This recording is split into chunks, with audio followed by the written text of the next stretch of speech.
Assalamualaikum Ustadz. Waalaikumsalam. Semoga Ustadz dan semua jamaah sehat dan husnul khotimah. Amin ya rabbal alamin.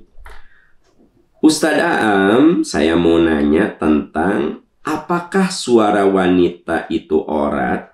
Apakah membaca hafalan Quran yang dijaharkan di depan jamaah pengajian yang kami adakan setiap 2 minggu sekali dan alhamdulillah sudah berjalan puluhan tahun, apakah itu terlarang Ustadz?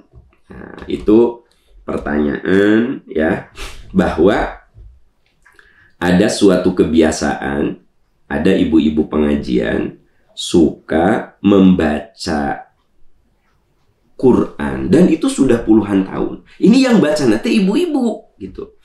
Gimana Ustadz, suara wanita itu aurat? Bukan. Suara wanita itu bukan aurat. Kenapa? Apa dalilnya? Sebab kalau suara wanita itu aurat, tentu Nabi akan menghindari suara wanita. Nabi akan menghindari suara wanita. Tapi kenyataannya, ya, di dalam Al-Quran dikatakan qad sami'allahu qaulal lati tujadiluka fi zawjiha wa tashtaki ilallah wallahu ya'lamu tahawurakuma. Sungguh Allah mendengar, qad sami'allah, sungguh Allah telah mendengar qaulal lati tujadiluka, omongan, perkataan seorang wanita yang mengadu kepadamu di situ kepada Nabi Muhammad SAW. Wallahu ya'lamu tahawurakum, dan Allah Maha tahu pembicaraan kamu berdua.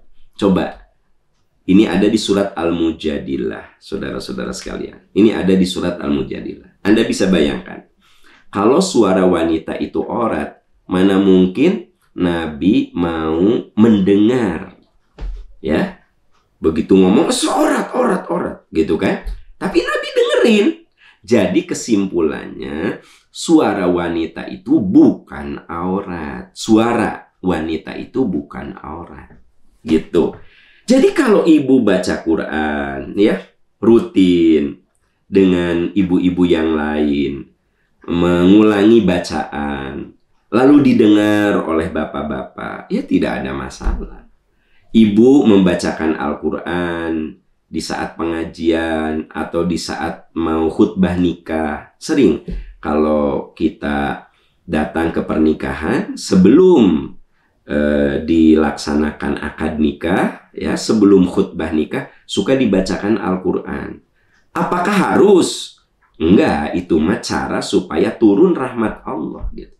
Jadi sebenarnya kalau ada akad nikah, mau ada rapat, ya kan gitu, dibacakan Quran, itu bukan berarti keharusan.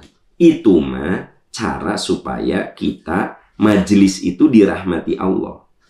Karena ada ayat yang mengatakan wa idza quri'al Qur'anu fastami'u lahu wa ansitu la'allakum turhamun. Bila dibacakan Al-Quran, simak, dengar, agar kamu dirahmati. Jadi kenapa kalau mau memulai majelis taklim suka ada yang memulainya dengan bacaan Quran? Supaya majelis itu dirahmati. Kenapa kalau mau akad nikah, ya, suka dibacakan ayat Quran? Supaya turun rahmat Allah. Nah, bagaimana kalau yang membacanya itu qori'ah, wanita? Tidak ada masalah. Apakah suara wanita itu aurat? Bukan aurat. Suara wanita bukan aurat kalau kita lihat surat Al-Mujadilah, ya, surat Al-Mujadilah ayat 1 dan seterusnya. Wallahu a'lam bishawab. Wallahu a'lam bishawab.